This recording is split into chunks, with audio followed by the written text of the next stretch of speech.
ใส่เอาสร้างไปขึ้นไปสดซื้ออาหารกันพี่น้อง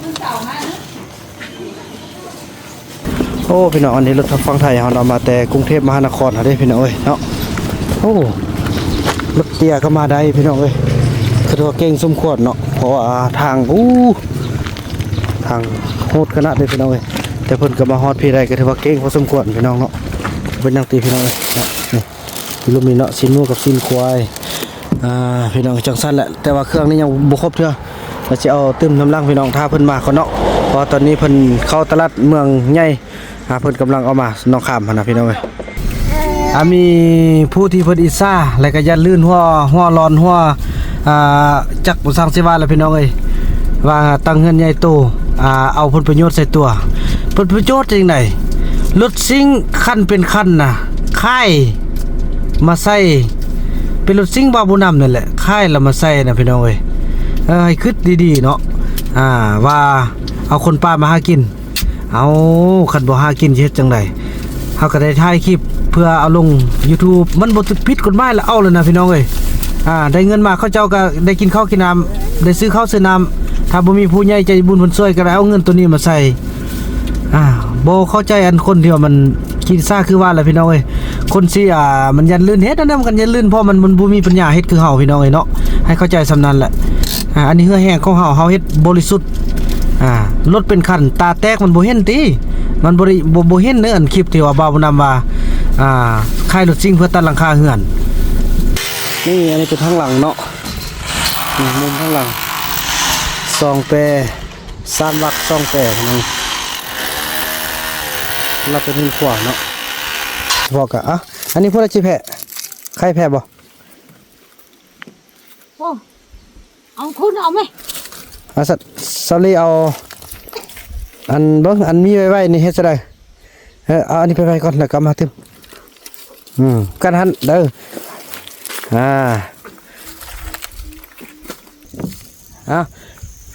อย่าเฝ้าอย่าพักกะลำ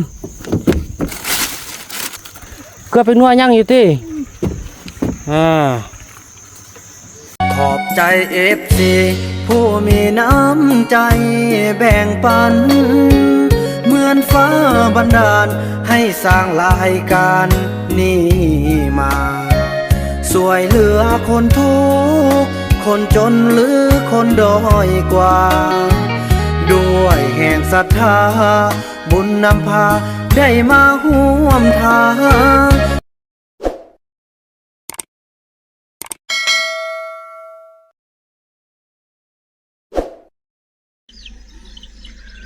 สบายดีและสวัสดีพี่น้อง FC ของบาบุนำเบิดสู่คู่สู่คนบ่ว่าสิอยู่ภายในหรือว่าอยู่ต่างประเทศพี่น้องเนาะก็ยินดีต้อนรับทุกท่านเข้าสู่รายการของบาบุนำเนาะโดยเฉพาะก็คือช่อง BN ชาวลาวกันพี่น้องเนาะคลิปนี้ก็เป็นคลิปที่บาบุนำได้เป็นสะพานบุญจากผู้ใหญ่ใจบุญนั่นก็คือขอบคุณเนาะทางย่าแม่เจียววอนพร้อมด้วยครอบครัวเนาะที่มาจากตระกูลใหญ่สายบุญคำเพิ่นส่งเงินมาช่วยพี่น้องพอต้องเหลืองจำนวน200 เหรียญพี่น้องเนาะเทียบเป็นเงินกีบก็อยู่ที่4 ล้านปลายเนาะพี่น้องเอ้ย4 ล้านปลายกีบเทียบใส่เงินบาทนั่นก็เกือบถึง 10,000 บาทพุ่นเด้พี่น้องเนาะประมาณ 8,000 กว่าเนาะพี่น้องเอ้ยขอบคุณทางแม่ทางพ่อเนาะที่มาจากตระกูลยายไซบุญคำเพิ่นช่วยเหลือมาโดยตลอดพี่น้องเนาะสิ่งที่ทุกท่านได้เห็นนั้นสิ่งที่ทุกคนพี่น้องพอต้องเลือกได้สมใจนั้นก็เป็นการช่วยเหลือของทางตระกูลใหญ่ไซบุญคำโดยเฉพาะก็คือการเป็นห่วงเป็นใยของย่าแม่เจียววอนการทางนั้นพี่น้องเนาะก็ถือว่ามามื้อนี้เพิ่นก็ยังบ่ปะบ่ละพี่น้องเพิ่นก็ยังเบิ่งแย่งคือเก่าโดยเฉพาะมื้อนี้เพิ่นเป็นห่วงเป็นใยเรื่องอาหารการกินของเด็กน้อยของพี่น้องพอต้องเลืองแล้วก็ของไก่ที่เพิ่นส่งมาพี่น้องตอนนี้ไก่เพิ่นที่ว่าส่งเงินส่งคำมาซื้อเนาะเฮ็ดลกเป็ดลกไก่ก็ถือว่าขยายขึ้นทวีคูณแหละพี่น้องเนาะถือว่าไก่ก็เริ่มใหญ่เริ่มแพร่เริ่มเอาแม่แพร่ลูกไล่แล้วพี่น้องแต่ละโตแต่ละถือว่าไล่รุ่นแล้วเด้รุ่นนึงก็จิปะแม่แล้วเด้รุ่นนึงก็จนซ้ำแค้นบาบุนำแล้วพี่น้องใกล้จะปะแล้วเนาะต่อมาก็รุ่นที่2รุ่นที่3เดี๋ยวนี้มี3รุ่นพี่น้องฉะนั้นแหละพี่น้องเรื่องพี่น้องเป็นใหญ่แม่เพิ่นก็จึงส่งมาให้ซื้อหัวอาหารเนาะซื้อหัวอาหารซื้อข้าวโพดจำนวน100 เหรียญ แล้วก็ซื้ออาหารการกินให้ทางพี่น้องพอต้องเรื่องเฮาจำนวน100เหรียญพี่น้องเอ้ยเนาะขอบคุณเด้อลูกในนามผู้เป็นสะพานบุญให้แม่แล้วก็เป็นตัวแทนให้พี่น้องพอต้องเรื่องขออวยพรให้พ่อแม่จงประสบพบพอแต่สิ่งที่ดีขอให้ร่ำให้รวยเนาะขอให้ปราศจากโรคภัยไข้เจ็บต่างๆขอให้อยู่เป็นหุ่มโพมใส่ให้ลูกให้หล้านดนๆและตลอดไปเนาะขอให้ลูกจงผ่านวิกฤตนี้พาพอต้องเรื่องถึงฟังโดยเถิดเนาะแม่เนาะขอให้ผ่านพ้นพักสวดขี้อิจฉาเนาะขี้อิจฉาขี้ตาฮ้อนจังซี่แหละพี่น้องเนาะขออนุญาตเว้าแม่หน่อยนึงเนาะจังซี่แหละแม่เอ้ยเงินแม่ส่งมาแม่ก็บ่ได้ว่าหยังแต่เดี๋ยวนี้มันมีคนอิจฉาคนยันลื่นแม่บ่แม่นเงินของตัวเองส่งมาก็ขี้ยันลื่นเข้าแม่เอ้ยเว้าจังซั่นจังซี่ว่าผู้ใหญ่ใจบุญตาบอดใจบุญแต่อีหยังก็ใจบุญแต่ใจบอดอีหยังต่างๆแหละเนาะใจบุญแต่ตาบอดเว้าไปสัพพีพันแนวก็ขอโทษขออภัยนะแม่เนาะหาบ่ถือสาแหละแม่เนาะโลกใบนี้คือกับมือเฮานี่แหละพี่น้องเอ้ยเนาะคนเฮาเกิดมาก็ยังมือก็ยังบ่เท่ากันแหละแม่บ่ต้องถือสาเด้อแม่เด้อแล้วก็เขาคนนั้นเขาคงจะบ่สร้างสิขึ้นนะแม่เนาะขอให้เขาจงไปพบในสิ่งที่ดีเนาะเขาอยากได้ก็ขอให้เขามีทิศทางที่ว่าซอกใดคือกับพวกลูกพวกเตาคือกับพ่อตรงเรื่องจนเฮ็ดให้มีพ่อมีแม่มาช่วยเนาะเขาสิอิจฉาหยังก็แต่เถอะขึ้นไปขึ้นมาก็ฮักน่าอายอยู่เนาะบ่แม่นเงินตัวเองก็ไปอิจฉาตาร้อนไปยันลื่นเพิ่นหั่นนะ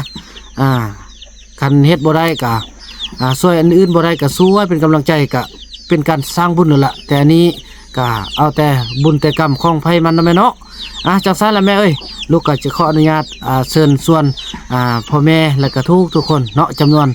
170,000 กว่าแล้วตอนนี้เนาะ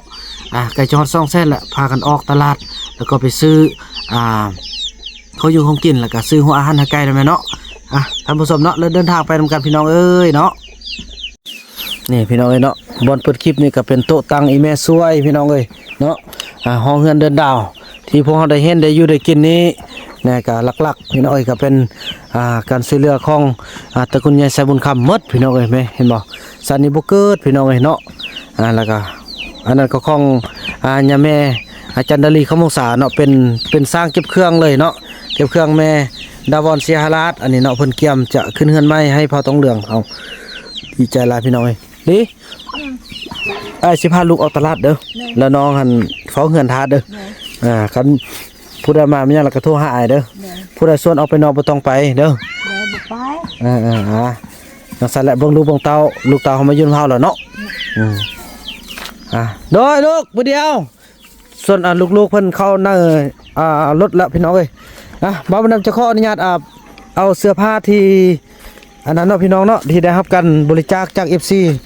ทุกทางเนาะเอาไปส่งบริษัทขนส่งอันนี้ให้หยังเฮ้ยเบิ่งปิ่นดูมันให้หรือว่าอยากไปเที่ยววะเฮ้ยอยากรับอย่าเฝ้ารับแม่เว้ยว่าป้าสั่งยอกแล้วชีดจ้าพาลูกขึ้นรถซะเพราะว่าอันนั้นบ่นำใจได้ขออนุญาตเนาะเดินทางในครั้งนี้การเดินทางมันต้องใช้น้ำมุกน้ำมันแหละก็ใช่มันให้มันได้รับประโยชน์เนาะเครื่องที่อันนั้นนะพี่น้องเนาะจะได้เอาไปให้ทางมีพี่น้องทางเสียงขวางเนาะทางภาคเหนือของลาวพี่น้องเอ้ยเพิ่นต้องการความช่วยเหลือเสื้อผ้าบ่มันก็จะได้แจกส่งไปเนาะพี่น้องเนาะจังซั่นแล้วพี่น้องพบกันต่อไปเนาะพี่น้องเอ้ยเนาะป้าโธ่คนเครื่องจนเมื่อยพี่น้องแอดแลดเลยลูกๆคนอยู่ไหนแล้วเนาะนี่เครื่องนี้พี่น้องเอ้ยบ่าวนำก็จะได้ไปแจกเนาะเพราะเขาเจ้าได้ติดต่อหาบ่าวนำเนาะอันนี้ก็เป็นเครื่องพระอาจารย์แววเนาะเครื่องนุ่งนี่พี่น้องเอ้ยที่ว่าส่งมาตอนพออาจารย์พ่อบุญทันเนาะบ่าวนำก็จะไปแจกต่อพี่น้องเอ้ยเนาะจังซี่แหละเฮาเป็นสะพานบุญกะดีใจเด้อพี่น้องเอ้ยดีใจหลายเนาะอันนี้ก็มาจากทางไหนเนาะกะเอาหมดแล้วอันนี้มาจากไทยเฮาพี่น้องเนาะเป็นเครื่องจักรฝั่งไทยเฮาเนี่ย นางสวีวันบ่เนาะทางแม่เพิ่นส่งมาพี่น้องเอ้ยเนาะนี่อันนี้เป็นทางฝั่งไทยอันนี้ก็น่าจะเป็นฝั่งลาวเฮาพี่น้องเนาะบ่ฟังระยะฝั่งลาวถ้าเป็นแก๊สแล้วเป็นของฝั่งไทยเฮาพี่น้องเอ้ยมื้อนี้บ่าวนำก็ดีใจที่ได้เป็นสะพานบุญเนาะให้ทางพี่น้องทั้งสองฝั่งไทยลาวเฮาเลยพี่น้องเนาะขอให้ทุกท่านมีสุขภาพเข้มแข็งเด้อเพราะเขาเจ้าคัดขึ้นอยู่เขตฤดูหนาวพี่น้องปีนี้บ่าวนำส่งไปปีหน้าบ่าวนำจะไปกับตัวของบ่าวนำเองเนาะเขาเจ้าก็อยากให้บ่าวนำไปแต่ว่าบ่าวนำบ่มีโอกาสเพราะว่าเวียกหลายพี่น้องเนาะงานหลายเพราะว่าเผาตรงเรื่องเฮายังบ่เป็นที่เป็นทางเทื่อเดี๋ยวเป็นปีหน้านี้บ่าวนำได้ไปแน่นอนออกสู่ชนบทแน่นอนพี่น้องเนาะถือว่าพบกันต่อไปพี่น้องเนาะถือว่าท่านผู้ชมเนาะแล้วเฮาก็ได้มาฮอดบอนที่ส่งเครื่องกันเนาะแวะส่งเครื่องแป๊บนึงก่อนพี่น้องเอ้ยพอลูกอยู่รถทานนำแม่นกทาเด้อให้พ่อสิไปเอาเครื่องส่งเพิ่นก่อนจังซั่นพี่น้องเนาะถือว่าหลังจากที่ฝากเครื่องเนาะก็ได้ออกมาพี่น้องมาใส่มาตลาดเนาะมาซื้อของอยู่ของกินตามที่ย่าแม่เพิ่นช่วยเนาะพี่น้องเนาะค่าฝากบ่าวนำกระจายให้เราพี่น้องถึกอยู่272,000พี่น้องเว้ยเนาะก็ถือว่างามลูกกระบออันนั้นแหละมีแต่ว่าลูกออกให้งานเด้อในตอนหน้าถ้าลูกออกงานมีเงินมีคำแล้วก็มาซื้อมาสร้างโดยอันนี้แหละตลาดลูกเอ้ยเอาอันมักโมให้แม่ยาแพทย์เดี๋ยวเพิ่นอยากกินก่อนเอาไปซื้อหัวอาหารก่อนเนาะเอาตัวใหญ่ๆก่อนซาลีนี่เด้อพี่น้องเอ้ยยากเนาะซาลีอยู่ทางไหนเนาะอันนี้นี่อันนี้เป็นข้าวเปียนบ่เนาะงานเป็นทงต้องอยู่นี่ก็ต้องมีเนาะไปซื้อนี่ก่อนพี่น้องเอ้ยซื้อจากซองเปล่าไปก่อนเนาะเอาซองเปล่าไปก่อนพวกลูกนี่ทาเด้ออีพ่อไปซื้ออาหารไก่ก่อนได้แล้วพวกลูกจึงอันอีพ่อพาไปซื้อของกินเด้อถือว่าท่านผู้ชมเนาะแล้วก็ถือว่า2 สอบก่อนเนาะพี่น้องเนาะนี่2 สอบ1 สอบ2 สอบเป็นหัวอาหารเนาะที่ไก่เฮามักพี่น้องเอ้ยแล้วก็กินแล้วก็ใหญ่ไว้ไข่ไล่เนาะ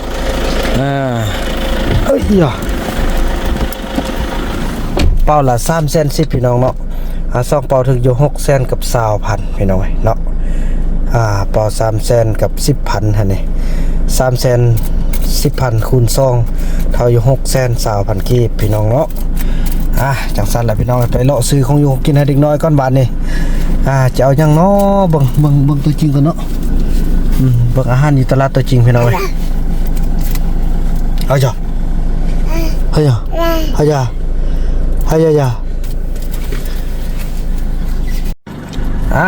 งเด็กพี่น้องเอ้ยเนาะไปสอบอาหารกันกินกันลงมา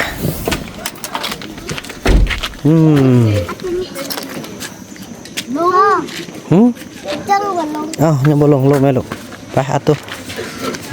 โหดขึ้นไปหาแม่นกไปขึ้นไปนำลังแม่นกพี่แม่นกขึ้นทางนี้นู่นนั่นแหละเอากระเป๋าบุดนี่กันเลยใส่เอาสร้างเถอะไปขึ้นไปสอดซื้ออาหารกันเนาะไปแข็งแรงหมดเลยไอ้พง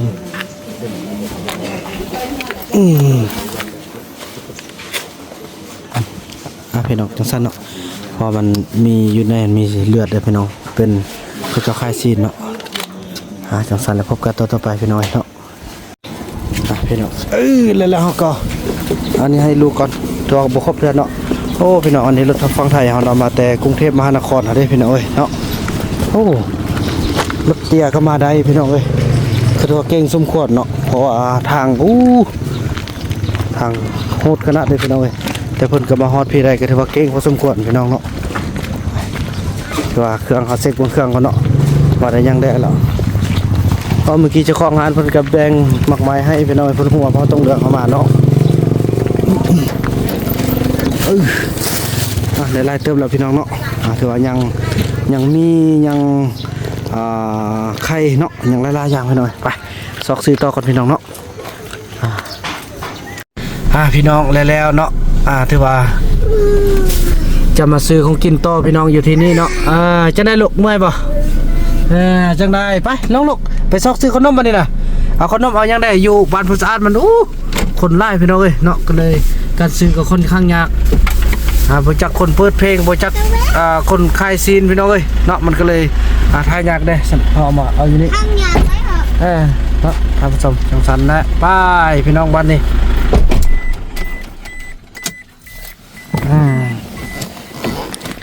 เมื่อมาแวะบังเหือนนิดนึงคนเนาะทางเธอก็ใกล้จะสำเร็จเขาน้องข้ามไปใช่พอไปบันพ้นไปบันพ้นไปเป็นยังชาวบ้านนั่นแหละเขาไปบันพ้นเขาเห็นยังบ่เจอกันสำเนาะเนาะใครนี่ยังเลือดเท่านี้นะไปลูกจีเอาจังอยู่หุ่นเขาก็ซื้อนั่นได้แล้วเนาะจังสันพี่น้องซอกซื้อเครื่องก่อนเนาะลูกเต้าพ่อแล้วบ่ลูกพ่อละลูกซื้อลูกเอาเครื่องพ่อละติพ่อละเอาว่าดีๆแม่เต้าพ่อละบ่พ่อเถอะเลือกเอาแม่กันบ่เอานะกันบ่พอนะเอาเอาเบิ่งครับเพิ่นเบิ่งได้ไหมเพิ่นจดไว้จอมได้ลูกพ่อละเอาไว้จอมดิบ้าน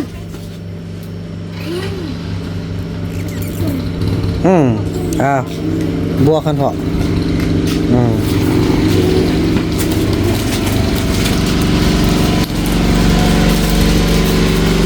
พอได้จดวินไว้พี่น้องเพราะอันเครื่องเขายังบ่ครบเนาะอย่างสิเอาน้ำมันพืชเนาะอย่างน้ำมันพืชที่ว่าจะได้ไปคั่วน้ำมันอย่างต่างเด้อพ่อเด้อนั่นบ้านลูกออกมาเอาเด้อไปน้อยเจ้าของหันกับบุญเสื้อได้ก็เลยบริการให้ไปเนาะมาเซ็กบนเครื่องเอาพี่น้อง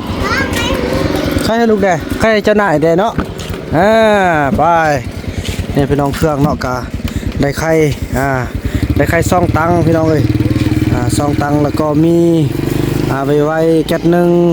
มีส้มหัวอาหารหมักโมซับสบู่เนี่ยก่อนนั่นนะอันนั้นมันเป๊ปซี่แล้วก็มีหมกแล้วก็มีผักแล้วก็มีซีนหมูกับซีนควายพี่น้องเนาะซีนหมูซีนควายอยู่นี่ลงบ่เป็นนั่งตีพี่น้องเลยนี่ลูกมีเนาะซีนหมูกับซีนควายพี่น้องจังสั้นแหละแต่ว่าเครื่องนี้ยังบ่ครบเท่าเราจะเอาตื้มน้ำลังพี่น้องท่าเพิ่นมาคนเนาะเพราะตอนนี้เพิ่นเข้าตลาดเมืองใหญ่เพิ่นกำลังเอามาน้องข้ามนะพี่น้องเลยพบกันต่อไปพี่น้องกลับกันก่อนเนาะไปเบิ่งเฮือนก่อนพี่น้องเนาะตอนนี้เรามาฮอดเฮือนแล้วพี่น้องเอ้ยลงไปเช็คเบิ่งเฮือนก่อนเนาะ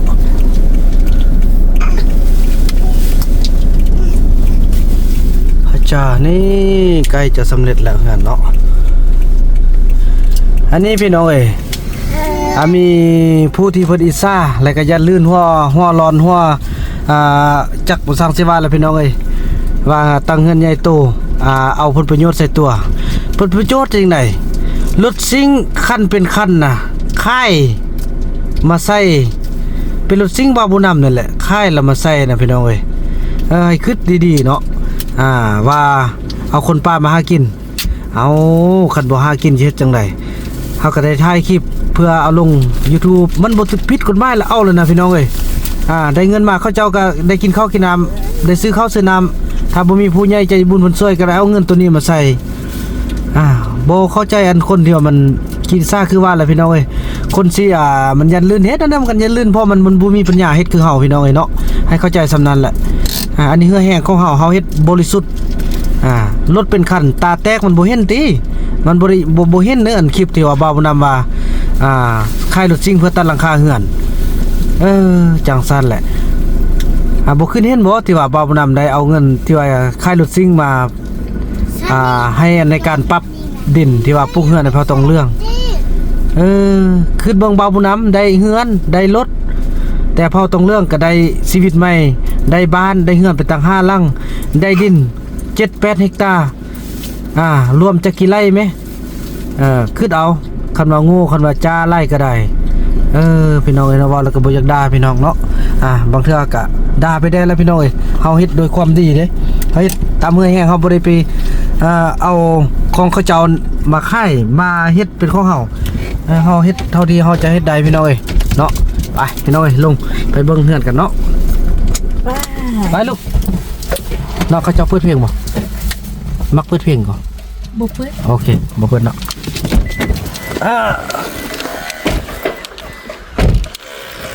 นี่เริ่มต้นเฮือนครัวแล้วขนาดกว้างพี่น้องเนาะพอ11เมตร50คูณ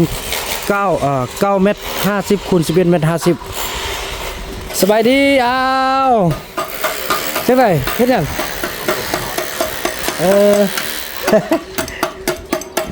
นี่อันนี้เป็นระเบียงขึ้นพี่น้องเนาะเริ่มติดอันนี้แล้วเด้เนาะอันนั้นเป็นเฮือนครัวกันเอา4เมตร50พอดีเนาะ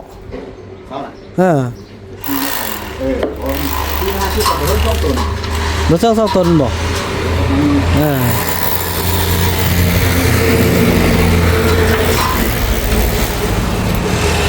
คันนี้ติดหมดแล้วเนาะทางนี้เนาะติดหมดแล้วอันนี้ยังบ่ทันได้ติดเทื่อติดอันเฮ็ดอันใหม่มันยังก็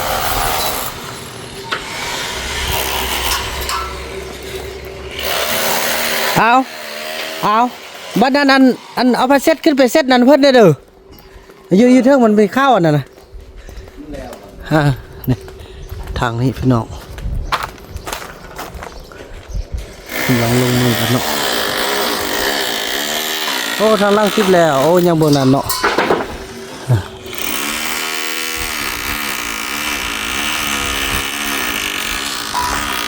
นี่เป็นตัว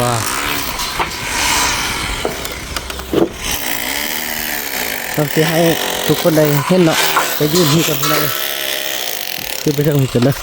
ให้ทุกคนได้เห็นทางล่างเนาะเนี่ยสร้างขึ้นมานอนทั้งทีเลยอันนี้ก็อุ้งน้ำที่ย่าแม่จันทลีคำวงศาเนาะเป็นคนช่วยพี่น้องเลยเนาะเด้อพี่น้องนี่อันนี้เป็นทางหลังเนาะนี่มุมทางหลังซองแปร3 วักซองแปรนั่นเราเป็นหินขวาเนาะ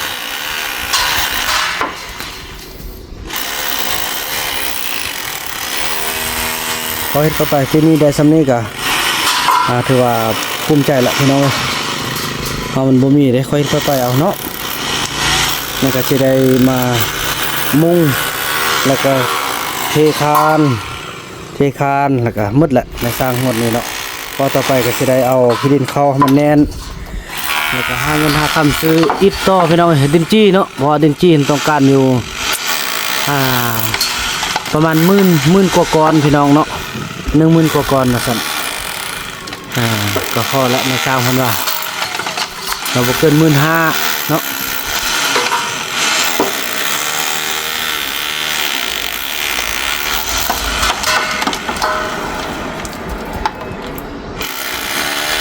ถือว่าจังสั้นเลยพี่น้องเนาะ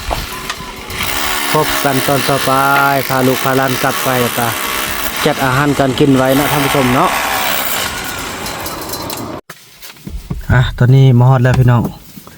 ปลาตัวซาลีมันขนาดพี่น้องเด่นคน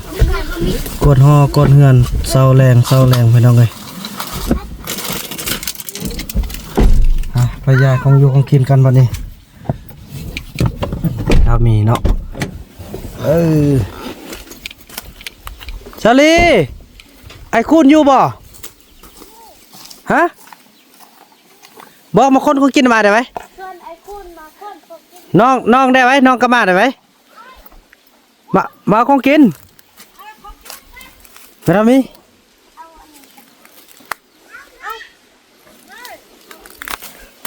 โอ้พอเอาเดินไปให้แม่เอาแม่มาทำมาต่อหน่อย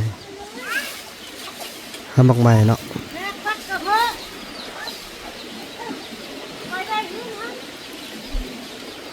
ไอ้คุณ ให้คนมาคนเซาลีคือกันไว้เซาลีคือกันไว้มาไม่ทำมีเฮ้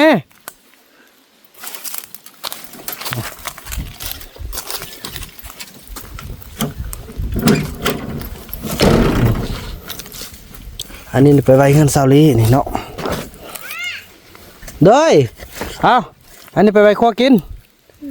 เอาไว้เงินนี่แม่เด้อไว้นี่แม่พ่นไข่แล้วก็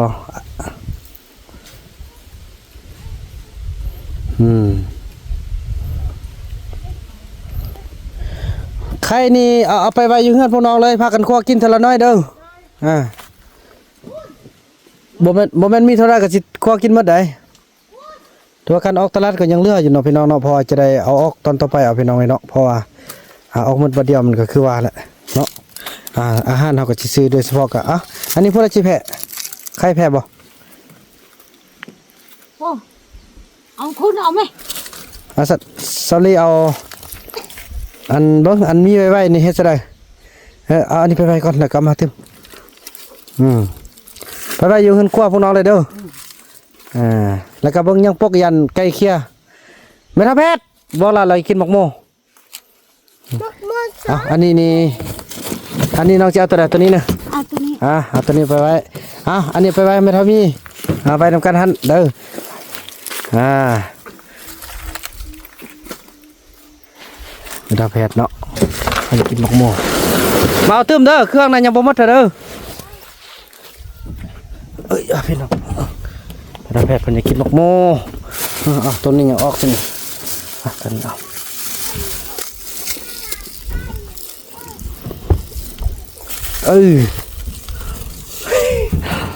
บางวันนั่นละจริงเอามาเติมเด้อมาไอ้คุณเอามาเติมเด้อรีเอามาเติมเด้อยังพักเด้อพักเอาบ่พักเดี๋ยวเสียวพักให้ไม่เท่าแค่รุ่นก่อนอันนี้หมักเพชรบางวันจะไปปั้นเนาะมันจะไปปั้นเอาพี่น้องผักกะหล่ำนี่เขาจะมักรุ่นน้อยพี่น้องเลยเนาะเพราะว่าสติ๊กบล็อกแล้วเนาะรุ่นน้อยนี่มันจะแบ่งกันง่ายแล้วเขาจะคั่วพอดีกินนะพี่น้องเอารุ่นใหญ่แล้วเขาจ้างแล้วเขาเยี่ยวไส้ว่าสติ๊กว่านะก็สร้างว่าไปให้ว่ายอกเป็นเนาะนางติ๊กเบาสันเบาอะไรก็เบาก็มืดแล้วไปเมื่อบัดนี้สันเบานะ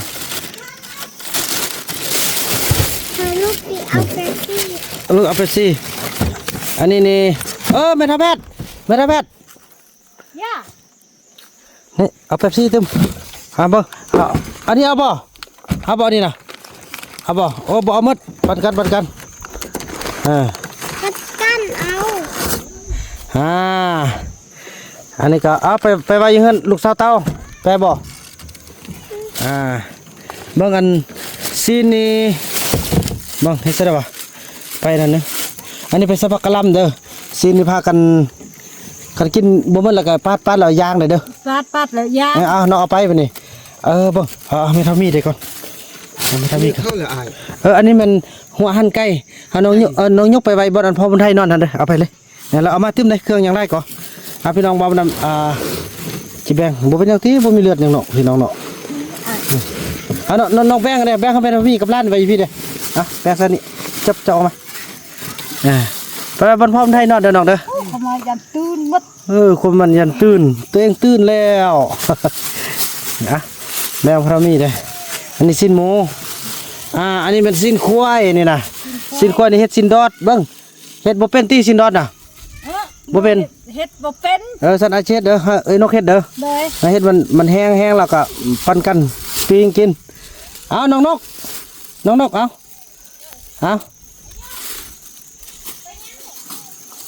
แบ่งทำให้เท่ามีสำนันก้อนกระไดตีอันนั้นไปพุ่นเอาน้องคว้าเนี่ยน้องจะคว้าให้พอเราจันให้น้องให้คุณแล้วให้ไม่เท่าเพชรอีเจนเนาะบักคุณขอชวนเอาไปน้องที่เจ้านี่น้องว้าส่วนไปใส่ขอชวนไปปลาโอ้บ่อาจจะบอกน้ำตึมไปแล้วก็ไปก็ไปสักก็ไปเอาไปใต้ซะแล้วเนาะอะไรไปอาชีจำให้ไอ้คุณอย่างตัวนี้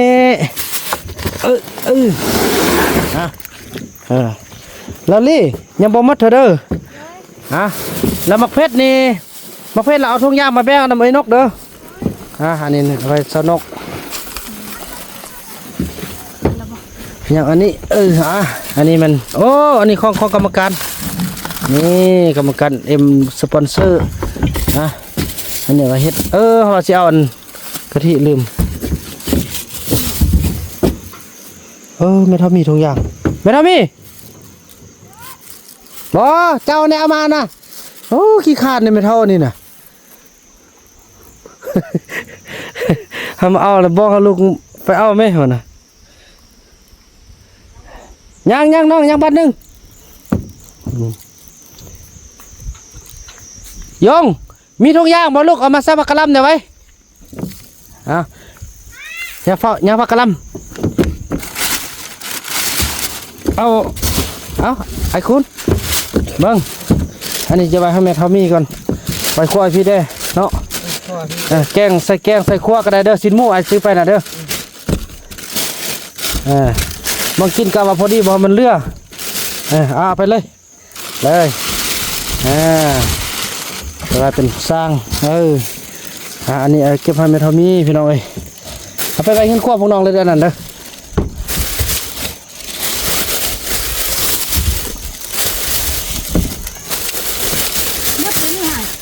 เมื่อไรน้องน้ำเปิดแล้วเนี่ยน้ำนะเปิดแล้วเปิดแล้วโอเค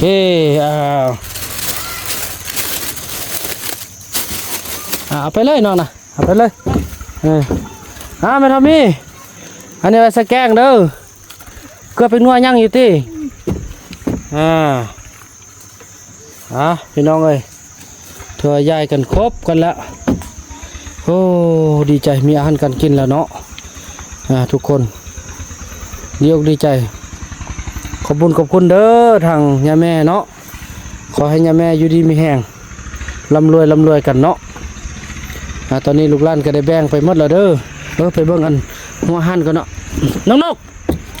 มาเอาอันมักหมูนี่ได้จับบ่ได้ได้แล้วไปเบิ่งอันหัวหันก่อนไอ้คุณเราเอาไว้ที่บ้านบ่เสกเบิ่งกันเนาะ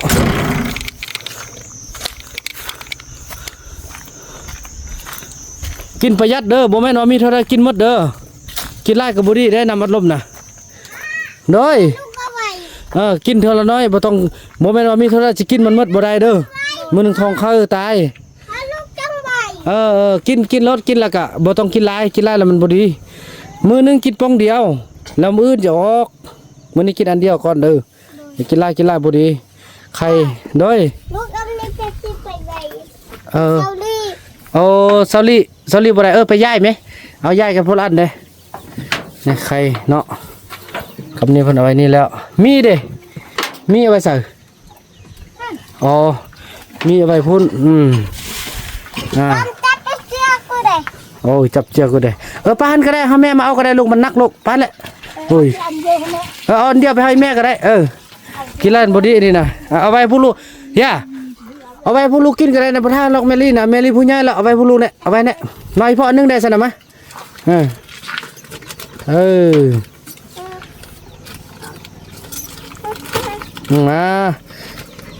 ขอบใจเด้อ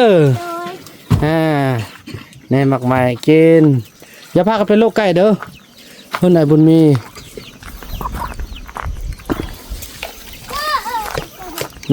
ไอ้บุญมีโอ้ยแจกเครื่องกะออกไปกับเบาบางไล่พี่น้องเอ้ยไอ้บุญมีกลุ่มนี่ลิ้นมักโม่เด้อมักโม่ไทยพี่น้องแซ่บเลยโอ้สาวลีอันนั้นน้องตอนช่วยประทากวดมันเป็นขี้ฝุ่นกวดตอนเช้ากับตอนแรงตอนเช้าตอนแรงเอามันเด้ตั้งแต่มีผู้บ่าวมานี่นะดีใจอยู่พี่น้องเอ้ยผู้บ่าวน่ะก็ฝึกสมองไล่เติบพี่น้องก็ถือว่าสลัดลักแหลมมีหัวคิดการพัฒนาเบานำนี่โทษนะนี่หัวกวดอันนี้คัก อย่าส่วนพวกเราจันเข้าป้าเด้อน้องเด้อเดี๋ยวต้นเราผู้เฒ่าเด้อ ไอ้คุณเพิ่นโอ้เพิ่นอนามัยบ่เอาไปเกลือเป็นนัวเด้พุ่นน่ะสุดยอดพี่น้องเอ้ยมันก็ฮ้อคือกับตลาดเด้เนาะ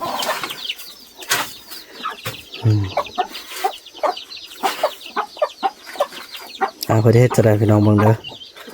โอ้มื้อนี้เพิ่นอนามัยได้พอได้เซากับตลาดเลยอันนี้น่ะพี่นามีดินมีดอนแล้วก็ปลูกเนาะนี่บ่ใส่เกลือเป็นนัวถึงสบายเนาะไปนี่ก็บนหลังเพิ่นหลังบวงเพิ่นพี่น้องเอ้ยส่วนผู้บ่าวสาวเรียนบ่าวผู้นำฝึกซ้อมเนื้อคิดจิตใจเบิ่งหมดละโอ้อันนี้เขาส่วนไปป้าบ่ต้องไปเด้อไปซ้ำกับไปทีมชีวิตซื่อๆแหละลูกบ่เจียมาได้บ่มีรถซิ่งต่างแล้วได้บัดนี้น่ะยืมลูกเด้อ